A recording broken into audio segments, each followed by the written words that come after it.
नमस्कार दोस्तों, मेरा नाम चितरंजन भारती है और मैं अभी फिलहाल रेलवे में कार्यरत हूँ।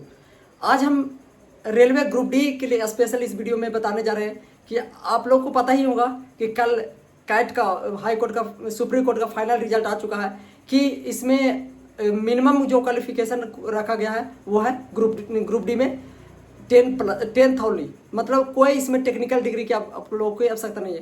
तो जो भी कैंडिडेट ये सोचकर तैयारी नहीं कर रहे थे कि अब पता नहीं आगे क्या ITI लगा देगा, ये लगा देगा, वो लगा देगा, तो आपके लिए टेंशन समाप्त हो चुका है।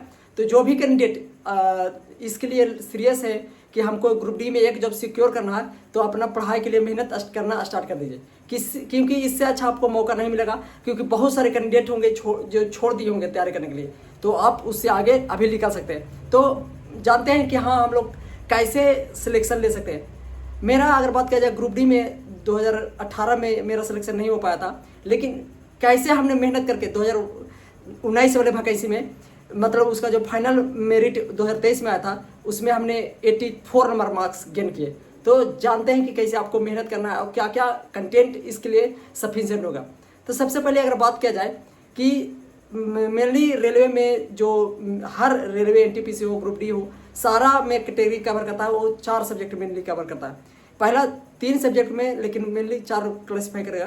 पहला मैथ, जो आपको सिलेक्शन के लिए ही रामबाण उपाय है कि अगर मैथ और रीजनिंग अगर आपका पकड़ अच्छा है तो आपको सिलेक्शन से कोई दूर ले नहीं जा सकता, और उसमें आपका थोड़ा सा सपोर्ट कर देगा GK एंड साइंस। तो देखिए, मैथ की अगर बात किया जाए तो टोटल आपको इसमें 25 मैथ देखने को मिलता है, और वही अगर बात किया जाए कि रीजनिंग आपको इसमें 30 देखने को मिलते हैं, और GK आपको इसमें 25 रहेगा, तो 25, 25, 50 और 30, 80 एंड 20 नंबर का आपको जीके सेक्शन में अगर बात किया जाए तो मैक्सिमम टाइम करंट अफेयर्स ज़्यादा वेटेज देखने को मिलता है, लेकिन आपको हिस्ट्री, ज्योग्राफी, सिविक्स, इकोनॉमिक्स भी आपको लेके चलना पड़ेगा साथ में। तो इसके लिए आपको क्या कम समय में, क्योंकि आपको ऑलरेडी पता होगा कि रेलवे ने ग्रुप डी का एग्जाम डेट फिक्स कर चुका था 17 नवंबर से, जो अब कुछ दिन में स्टार्ट होता है, लेकिन हाई कोर्ट के केस के कारण उसका जो डेट ऑफ एग्जामिनेशन है वो अब चेंज होगा, यानी उसका डेट जनवरी मंथ तक आ सकता है कि जनवरी से फरवरी में हम एग्ज़ाम लेंगे।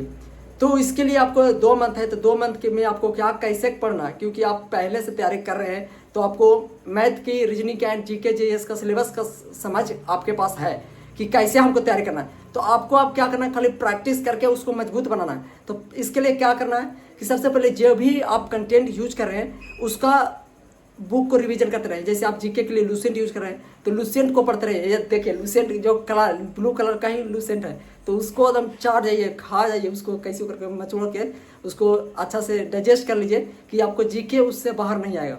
यानी स्टैटिक पोर्शन में जो बुक कभी कभी पूछ देता है, जो स्टैटिक पोर्शन में जैसे खेल हो गया, खेल संबंधित, वादन संबंधित, नृत्य संबंधित, उससे ही आता है क्वेश्चन, तो वो हो गया। और वही अगर करंट अफेयर्स की बात किया जाए तो अभी सब क्या करें कि मंथली करंट अफेयर्स को लेते चले साथ में, जिससे कि लास्ट में आपको करंट अफेयर्स में लोड ना रहे, क्योंकि करंट अफेयर्स ऐसा पूछा जाता है जो आपको पता नहीं चलेगा कि कहाँ से पूछ दिया। तो आपको अभी से अगर करंट मंथली में जाकर चलते हैं तो आपको सिलेक्शन में सहायता करेगा। और वही अगर बात किया जाए दूसरा रहा रीजनिंग, साइंस, दूसरा हम लेके चलेंगे साइंस को। पहले GK को सेक्शन कर लेंगे कि आपको एक बुक पढ़ना है, लूसेंट और PYQ जो 2021 में, 2023 में, 2024 में जब NTPC एग्जाम हुआ है उसका लेके चलते रहिए PYQ, जिससे कि आपको GK का समझ रह सके कि हाँ किस टाइप का क्वेश्चन पूछते जा रहा है। ऐसा नहीं कि पढ़ते जा रहे हैं और PYQ नहीं लगा रहे हैं तो उसका कोई बेनिफिट आपको नहीं होने वाला। और चलते हैं साइंस आपको 100% स्कोरिंग सब्जेक्ट है कि अगर आप साइंस का समझ कर लिए, अगर फिजिक्स में आपको समझ मजबूत हो गया तो आप उसको आसानी से स्कोर कर सकते हैं। 25 आउट ऑफ 25 हमने अगर बात किया जाए साइंस में हमने 24 मार्क्स गेन किए थे 25 में।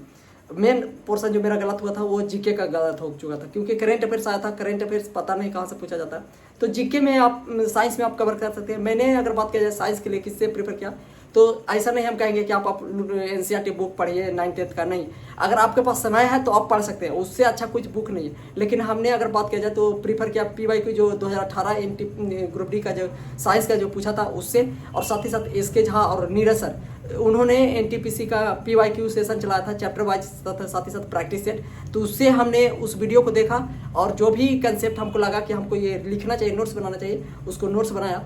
और कम आपको मात्र 30 से 40 पेज में आपका साइंस पूरा कवर हो सकता है अगर बात किया जाए तो।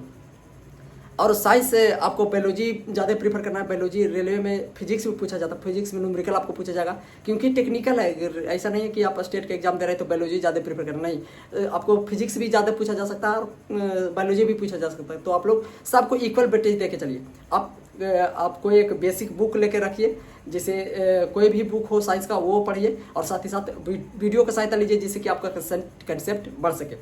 अब बात करते हैं रीजनिंग आप लोगों को पता ही होगा कि सबसे स्कोरिंग सब्जेक्ट है, लेकिन आपको धोखा भी रीजनिंग ही देता है। मेरा अगर बात किया जाए, एनटीपीसी मैंने मेंस दिया इस बार, तो मेरा मार्क्स मात्र 84 से 85 नंबर के बीच में आ रहा है। तो इसमें मेरा सिलेक्शन का मेन जो कारण है, जो कम आया, वो रीजनिंग मेरे को धोखा दे दिया।